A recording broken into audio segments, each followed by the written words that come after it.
Allah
স্মরণ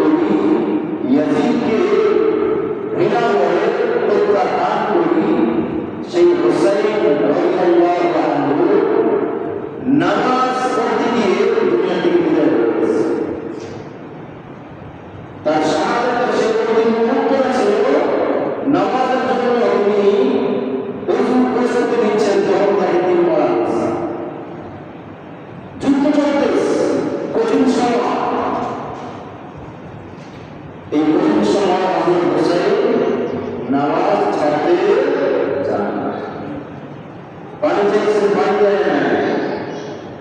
নামাজের যখন প্রস্তুতি নিতে চাচ্ছেন প্রচুর মান করবে তখন দুনিয়া থেকে বিদায় করবেন। বলেন তো যুদ্ধের পরিস্থিতি কাফের মুসলমান যুদ্ধ ওই সময় আমরা বিধান হলো নামাজ ছাড়া যাবে না। আর আমার আপনার বিধান হলো অনুষ্ঠানে খানা আয়োজন করতে হবে, ওদের নামাজ পড়া যাবে না। আল্লাহর কথা হলো নামাজ ছাড়া যাবে না, আর আমার আপনার কথা হলো নামাজ পড়া যাবে না। কাজ আগে মানুষকে পড়া একান্ত হবে না।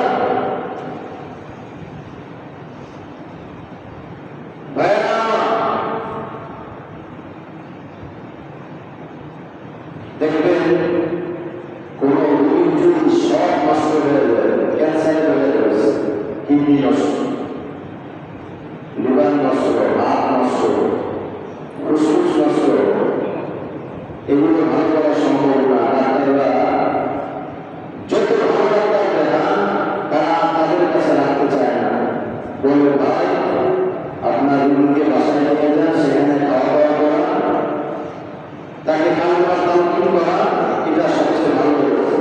এখানে দেখে কোনো লাভ হবে না। আর যদি ধান্দাবাজ ডাক্তার হয় আইসিইউতে আসলে পয়সা দিতে পারে। ভাইরা আপনার ওই মৌসুমের মতো ভিতর থেকে ইমান রাখা নষ্ট হয়ে গেছে। কি নষ্ট হয়ে গেছে? ইমান নষ্ট হয়ে গেছে। এই জন্য আমার আপনার ইমানের পাওয়ার নাই, যেখানে যায় সেখানে শুধু বেঈমানকে পছন্দ লাগে, ইমান জিনিসকে শুধু খারাপ লাগে, বোঝা বলা হয়। কারণ ইমানের যে পাওয়ার সেই জিনিসটা তো দিলের মধ্যে নাই। ঠিক কিনা বলবে? আচ্ছা, নামাজ পড়তে আসবে কি বলেন তো দেখি? যার নামাজ প্রতি মহব্বত আছে, নামাজ পড়তে আসবে যার নামাজ প্রতি মহব্বত আছে। দেখবেন যার নামাজের প্রতি মহব্বত নেই সে কিন্তু পড়তে আসে না। আসে? আমার কথা মনে ভুলে গেছে না? আপনার প্রতি যদি আপনার দোস্তের মহব্বতটা বেশি থাকে, আপনি তাকে নাস্তা করাবেন, দেখা হইল, যা খাওয়াবেন, ঠিক না? আর যদি মহব্বত না থাকে, ঠিক না? আল্লাহর বিধান পালন করবে কি? ইমানদার, যার ভিতরে অন্তরে ইমান আছে, যার অন্তরে ইমান আছে, যার অন্তরে ইমান নাই সে কি আল্লাহর হুকুম পালন করবে? আল্লাহর মহব্বত যার দিলে থাকে সে আল্লাহর কথা মানবে। এজন্য রব্বুল আলামিন বলেন আল্লাযীনা আমানু আশাদ্দু হুব্বান লিল্লাহ, যার ভিতরে ইমান আছে সে আল্লাহকে বড় বেশি ভালোবাসে, সে আল্লাহকে বড় বেশি ভালোবাসে। হযরত আবুবকর ইমানটা শতভাগ কমপ্লিট ছিল, এজন্য সে রাসূলকে ভালোবেসে সব বাদ দিয়ে একা একা রাসূলের সাথে মক্কা থেকে হিজরত করে মদিনায় রাসূলের সফর শুরু হয়ে গেছে। গাড়ির সফরের ভিতরে কিছুটাকে কামড় দিয়েছে বা সাপটাকে দংশন করছে, ব্যথার কারণে প্রচন্ড শরীরের মধ্যে অস্বস্তিকর অবস্থা, চোখ দিয়ে পানি পড়ছে, তারপরে সে জোরে আওয়াজ করে না কেন? রাসূল ভুল নষ্ট হলো। এটার নাম হলো মহব্বত। ওয়াল্লাযীনা আমানু আশাদ্দু হুব্বান লিল্লাহ, যার দিলে ঈমান আল্লাহর প্রতি সে আমাকে বড় ভালোবাসে। যার দিলে ঈমান আছে সে রাতের বেলা ফুটবল খেলা দেখে ফজর নামাজের সময় সে ঘুমায় থাকতে পারে। যার দিলে ঈমান আছে সে সকাল 8টায় সেই এমন দেশে খেলা খেলতে আমরা চিনি না, তারা আমাদেরকে চিনে না, সেই খেলার জন্য 10টার সময় ঘুমায়, ফজর নামাজ বাদ দিয়ে আবার ঠিক 8টার সময় না খেলা করবে। সেটা করবে না কে? যার দিলে ঈমান, যার দিলে ঈমান আছে সে আল্লাহকে সবার আগে রাখবে, সে আল্লাহকে সবার আগে রাখবে। নাকি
আচ্ছা বলে 100 জন মানুষের থেকে টাকা নিয়ে 2 জনের লাভ হয়েছে, বাকি 98 জনের লস হয়েছে। এটাকে লাভ করা হবে না লস করা হবে? আমরা বুঝি না।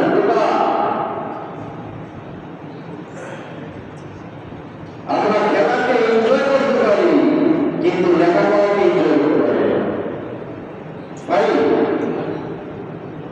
আমার একটা কথা বলেন, আমার সন্তান বাদ দেন, আপনি যেই মনোযোগ দিয়ে আপনি ফুটবল খেলাটা দেখেন, এই খেয়াল করেন কোন খেলোয়াড় গোলটাকে ধরে নিতে আসে, বলটাকে ধরে করতেস, ব্যাটটাকে ধরে করতেস, যেই মনোযোগ দিয়ে দেখি এর 10 ভাগের 1 লাখ মনোযোগ দিয়ে যদি আল্লাহর কথা শুনতাম, বাকারি মামলায় ঢুকার কোনো কথা ছিল? 10 ভাগের 1 ভাগ মনোযোগ দিয়ে যদি আল্লাহর কোরআনটা শেখার চেষ্টা করতাম, আগে বাতাসা করতাম, বলেন তো কোরআন শরীফের হাদিসের কোনো বাধা ছিল না? কথা বুঝুন না, ব্যাখ্যা করুন। যাদের আমাদের বয়স হয়ে গেছে, কোরআন শরীফ শেখার কথা বললে হুজুর চোখে কম দেখি, কি কম দেখি? চোখে কম দেখি, খাওয়ার কথা মাথায় বলবেন না, মাথায়।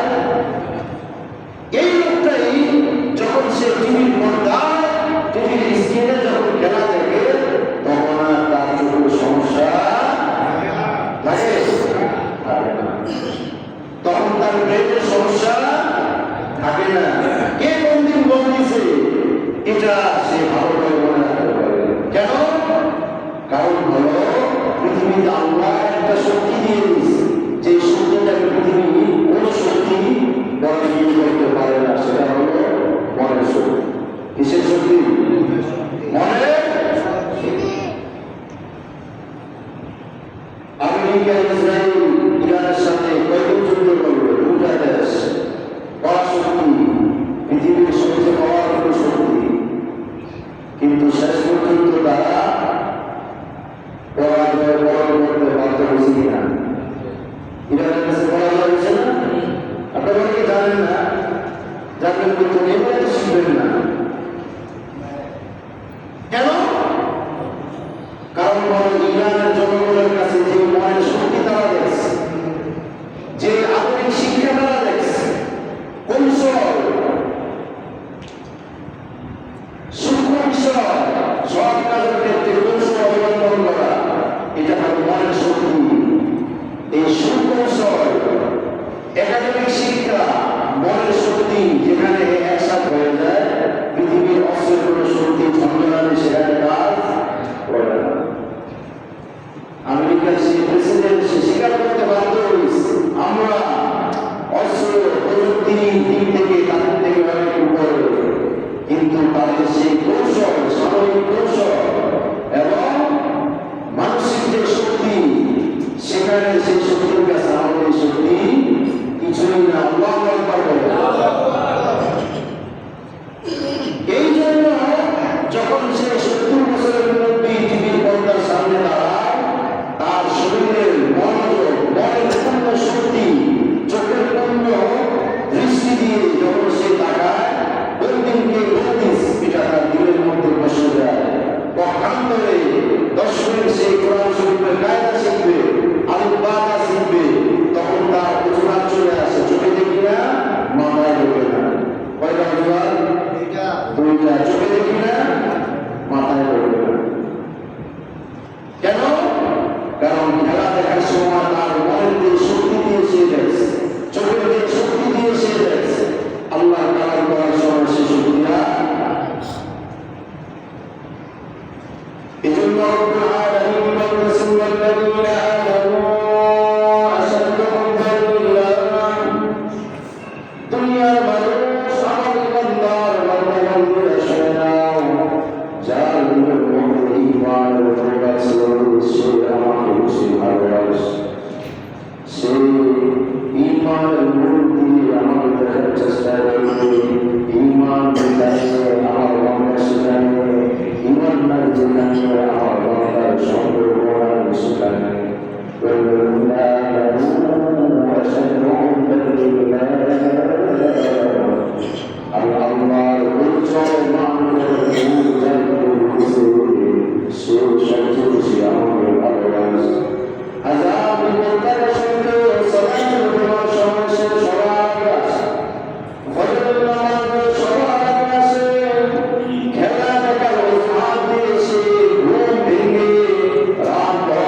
না আমার ছেলে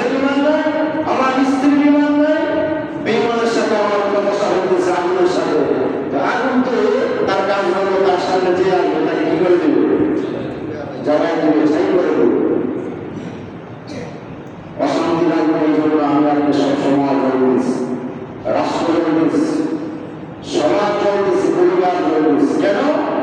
ইমান তো শেষ। আল্লাহ আমাদেরকে বুঝার তৌফিক দান করেন। সবাই বলি আমিন। আজকের যে দিন, এটাকে হাদিসের ভাষায় বলা হয় ইয়াউম আশুরা। আশুরার দিন 10 তারিখ, আরবিতে 10কে আশুরা বলে। নতুন হিজরি বছর 1448 হিজরি বছর আজকে 10 তারিখ। অনেকে আমরা রোজা রেখেছি, মাসআলাটা আগে ভালো করে বলেনি। জিজ্ঞেস করি আশুরা রোজা একটা না দুটা? হ্যাঁ, একটা পক্ষে কে আছেন যে একটা রোজা আপনি জানেন এমন কেউ আছেন? নাই, মাশাআল্লাহ, সব শিক্ষিত হয়ে গেছে। আশুরা রোজা কয়টা? 9, 10 অথবা 10, 11। আশুরা রোজা ইসলামের আইন হিসাবে সম্পূর্ণ নকল রোজা। যে রাখতে পারবে রাখবে, যে রাখতে পারবে না রাখবে না। তবে রমজানের রোজা ফরজ হওয়ার আগে এই রোজাটাও ফরজ ছিল। মদিনায় আসার পরে যখন রমজানের রোজা শুরু হলো, আল্লাহ রাসূল এটাকে সুন্নাহ তথা নফল হিসাবে ঘোষণা দিয়েছেন। দুইটা রোজা রাখবো, আল্লাহ তাআলা এক বছর গুনাহ মাফ করে দেবেন। সুবহানাল্লাহ। প্রত্যেকে আসলে আশুরা রোজা বনী ইসরাঈল থেকে আশুরা রোজা সূচনা শুরু। এই আশুরা কিতাবের আলোচনার আলোকে বলা যায় পৃথিবীর শুরু থেকে এই আশুরা তাৎপর্য শুরু হয়ে আসছে। এক বর্ণনায় আছে আদম এবং হযরত হাওয়া আলাইহিস সালাতু ওয়াস সালামের চোখের পানি আল্লাহ যেদিন কবুল করলেন, এক বর্ণনায় আছে সেই দিনটার নাম ছিল মুহররম। তারিখ দিয়ে পরে নির্বাচন হয়েছে, আশুরা দিন ছিল। আরেক বর্ণনা আছে ইব্রাহিম নবীকে আল্লাহ 40 দিন আগুনে রাখার পর যেই দিন মুক্তি দিলেন সেটাও আশুরা দিন ছিল, 10 তারিখ। ফেরাউনের জুলুম থেকে আল্লাহ পুরা বনী ইসরাঈলকে যেই দিন মুক্তি দান করলেন কোরআনের আলোকে, হাদিসের আলোকে, সেটা ছিল আশুরা 10 তারিখ। পবিত্র কোরআনে অতীতের যে নবী কথা আল্লাহ সবচেয়ে বেশি বলেছেন, সবচেয়ে বেশি বলেছেন হযরত মূসা আলাইহিস সালাতু ওয়াস সালামের কথা। এমন কোন পাড়া নাই যে পাড়ার ভিতর মূসা নবীর আলোচনা আসে না। 19 নম্বর পাড়া সূরাতুশ শুআরা 5 নম্বর পৃষ্ঠা রব্বুল আলামিন প্রায় 3 পৃষ্ঠার উপরে মূসা নবীর আলোচনা করেছে। কেন? কারণ এই মূসা নবীর জীবন ইতিহাস এই উম্মতে মুহাম্মাদীর জীবন চলার জন্য অনেক বড় কারণ। রব্বুল আলামিনের চিরাচরিত নিয়ম হলো যারা পৃথিবীতে জুলুম বাস্তবায়ন করে, ইনসাফ না কি জুলুম, তাদেরকে আল্লাহ ছাড় দেন, কিন্তু কোন অবস্থায় ছেড়ে দেন না।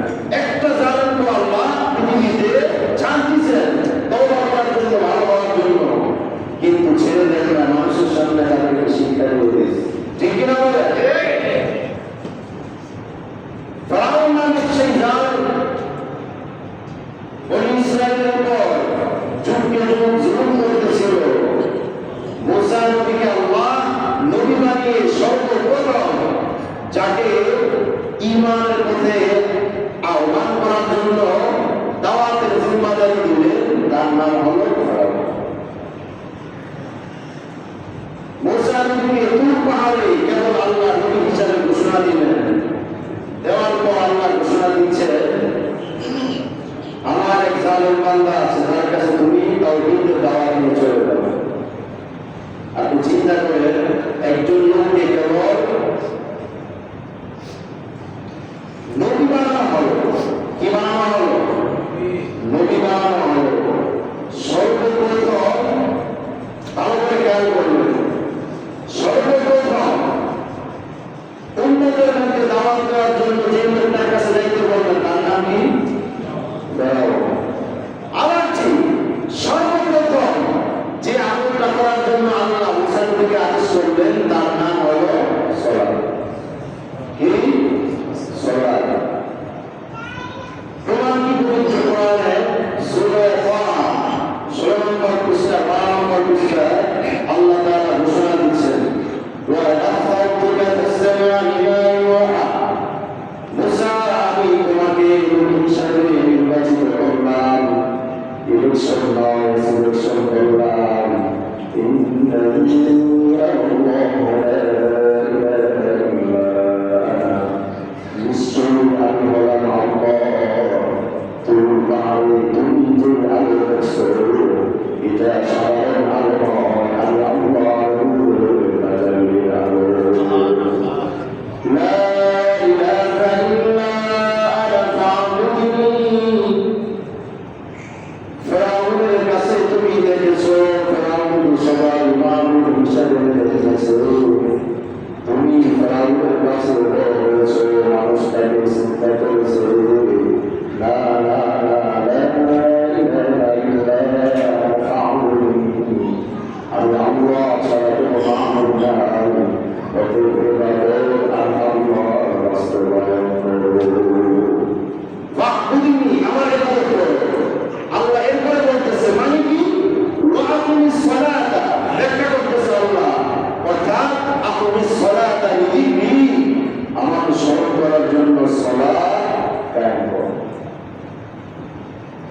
মুসা নবীকে আল্লাহ নবী বানাইছেন কেবল তুর পাহাড়ে। স্ত্রী সন্তান সম্ভব আগুন লাগবে, মনে করছে তুর পাহাড়ে ওখানে আগুন আছে, গেছে সেখানে গিয়ে দেখে আগুন নাই। আরশে আগুন থেকে আল্লাহ আওয়াজ দিয়েছে, মুসা ওয়া আনা খালতুকা ফাসতামি' লিমা ইউহা। আল্লাহ বলতেছে ইন্নী আনা রাব্বুকা ফাখলা'না আলাইক। মুসা তুমি যে আলো দেখছো এটা আগুনের আলো না, এটা রব্বুল আলামিন আল্লাহ আমার যে জাতের নূর আছে সেটার একটা সামথিং, আগুনের একটা টুকরা। ইন্নী আনা রাব্বুক, আমি হলাম তোমার রব। ফাখলা'না আলাইক, জুতা খুলে তুমি তুর পাহাড়ের উপরে নিয়ে ওঠো। আল্লাহু আকবার। কারণ ইন্নাকা বিল ওয়াদিল মুকাদ্দাসিল তুওয়া, যে জায়গায় আসছো, এই বাচ্চাদের কথা বলতে পারা, যেই জায়গায় আসছো এটা সাধারণ জায়গা না। এখানে যে আসে সে স্বর্ণের টুকরা হয়ে যায়। এটা বিল ওয়াদিল মুকাদ্দাস, এটা পবিত্র একটা জায়গা। জুতা খুলো, আমি তোমার রব, তুমি তো আমার রব, তোমার রবের সামনে চলে আসো। যেই জুতা দিয়ে তুমি নাপাক পাও সেটা বাদ দাও, পাক শুরু দিয়ে আমি আল্লাহর সামনে হাজির হও। ভাইয়েরা আমার, তুর পাহাড়কে স্বর্ণের দিয়ে বাঁধানো, জোরে বলেন। তুর পাহাড় তো পাহাড়, সেখানে বালু, সেখানে মাটি। মুসা নবীকে আল্লাহ খালি পায়ে সেখানে দিতে বলেছে। আর আমার আপনার অবস্থা হলো, যেটা আল্লাহর ভয় হিসাবে স্বীকৃত সেই জায়গায় জোতার ময়লা দিয়ে ময়লা করি না।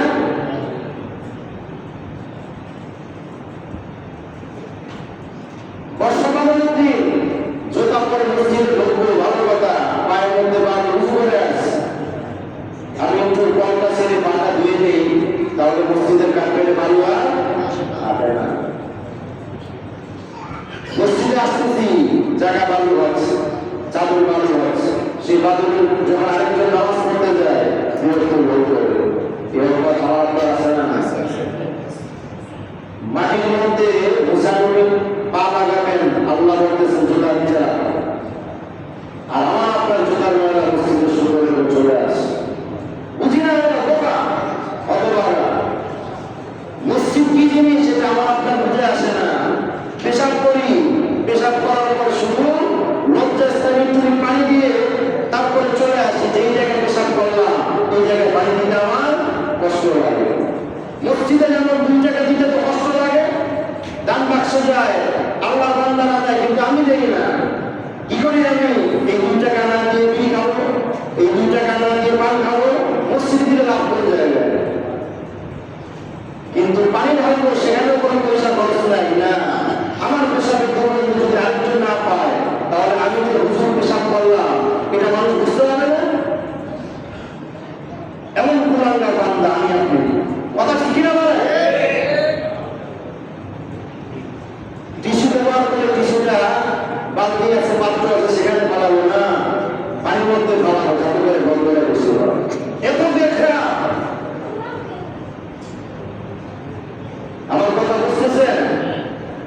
মুসা নবীকে জোতা খুলে আল্লাহ মাটি বানাইতে বলছে, আর আমি আপনি অনেকে বাইরের জোতা নিয়ে উজুখানার মধ্যে পা ঢুকে দেই। আমি দেখতেছি আমার পায়ের মধ্যে ময়লা, উজুখানাটা ময়লা হয়ে যেতেছে, তাকে দেখি, তারপর ওই জায়গাটা বুঝতে চাই না কেন। তাহলে আরেকজন যে পা দিল সেই জায়গাটা আমার হবে কি হবে না, ময়লা হবে কি হবে না, সেটার বিষয়। মাটি পালানোর জন্য আল্লাহ মুসা নবীকে জোতা খুলতে বলছে, আর মসজিদে আসার জন্য আমার আপনার কি পরিমাণ করে জোতা দরকার বলেন তো দেখি। আল্লাহ বুঝা করে চিন্তা আনবে, সবাই মিলে আপনি রাগ করছেন। তাহলে আজকে আলোচনার মূল হিসাব হলো যে হুসাইন রাদিয়াল্লাহু আনহুকে আমরা স্মৃতিতে শ্রদ্ধা করে স্মরণ করি। ওই হুসাইন রাদিয়াল্লাহু আনহু সেই শহীদের অন্তিম মুহূর্তে নামাজ ছাড়তে চান নাই, আর আমি আপনি নামাজের জন্য কাজে নজর দেখাই, মৃত্যুর সেই সম্মুখীন হওয়া সত্ত্বেও হুসাইন রাদিয়াল্লাহু আনহু এই 10ই মুহররমে দুনিয়া থেকে চলে গেছেন, কিন্তু নামাজ ছাড়তে চান না। যে মুসা নবীকে এই দিনে আমরা শ্রদ্ধা করে স্মরণ করি, ওই মুসা নবীকে আল্লাহ সর্বপ্রথম নবী বানিয়ে দুইটা কাজ করার জন্য বললেন। এক নম্বর কাজ হলো ইবাদত হিসাবে নামাজ আদায় করো, দুই নম্বর কাজ হলো জালেমের চোখে চোখ রাঙিয়ে তুমি আমার ঈমানের কথা দাওয়াত করো।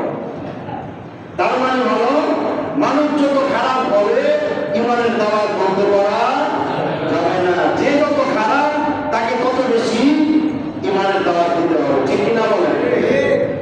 আজকে অনেকে বলে দাওয়াতের তাবলীগের কাজ যারা করে এটা মুসলমানের কাছে দাওয়াত দিয়ে যায়, হিন্দুর কাছে যাইতে পারে না। আরে ভাই, মুসলমানের তো ঈমানই শেষ, তার দাড়ি আছে, টুপি আছে, কিন্তু সে যে মেসি রোনালদোর মুরিদ হইস, ওই মুরিদের কারণে তার ঈমানটা ফুস হয়ে গেছে। এখন তাকে দাওয়াত দেওয়া দরকার বেশি আছে কিনা বলে? আরো জোরে বলে। আল্লাহ বলতেছে ইয়া আইয়ুহাল্লাযীনা আমানু আমিনু, ঈমানদার ঈমানের উপর অটল থাকো। শুধু কালিমা পড়লে হবে না, ওযু যেমন ভাঙা যায়, বিভিন্ন কাজ করলে ঈমানও ভাঙা যায়। ঈমানদার ঈমানটাকে আগে ঠিক রাখতে হবে, এরপর ঈমানের হিসাব। আপনার ঘরের মধ্যে অন্ধকার রেখে আপনি বাইরে রাখলে কোনো কাজ হবে না। আমার আপনার সন্তান বলেন তো ঈমানের কাতারে না কুফরের কাতারে? এমন কথা বলবো না। মেসি রোনালদো তার মানে আপনার কাছে জিলানি বংশধর, ঠিক না? জোরে কোন তারা কাবা শরীফের ইমাম, হ্যাঁ, বাইতুল মোকাররমের ইমাম, তারা কি মুসলমান না কাফের? এখন তাদের শরীর গুলো দিয়া যদি কোনো গেঞ্জি বানায়, হ্যাঁ, শার্ট বানায়, বুকের মধ্যে সিনার মধ্যে, ভালো করে শোনেন, সিনার মধ্যে, বুকের মধ্যে, পিঠের মধ্যে তাদের ট্যাটু করে নাকি? আমি তো লোক মানুষ বুঝি না, এটা যদি লাগায় তাহলে আপনি কাফেরকে মহব্বত করেন না, ঠিক না? মেসি কাফের না মুসলমান? হ্যাঁ, রোনালদো কাফের না মুসলমান? শুধু কাফের না, কাফের রাষ্ট্রের প্রমাণ। কার প্রমাণ? আপনাকে আমাকে মারার জন্য যারা অত্যাচার রয়েছে তাদেরকে তারা যা ইনকাম করে তার একটা অংশ তারা শ্রদ্ধা করে তাদের ভাষায়। এখন যে মেসিকে ভালোবাসবে সে মুসলমান থাকবে, ঠিক না? আপনারা কিন্তু ফতোয়া দিতেছেন যে মেসিকে ভালোবাসবে, ভালোবাসা রাত্রেবেলা 4টা 5টা 6টা পর্যন্ত খেলা থাকবে, হ্যাঁ, পরের দিন মাথা গরম হয়ে বলবে তালাক দিয়ে দেবো, গোলাপের নিয়ে দেবো, নেশা করবো, সে মাথা ইমানদার না কাফের? মাসলা বলছেন কে? আপনারা। এবার বুঝে নেন, আমি আপনি কি কাফের কাতারে? আমার আপনার সন্তান কি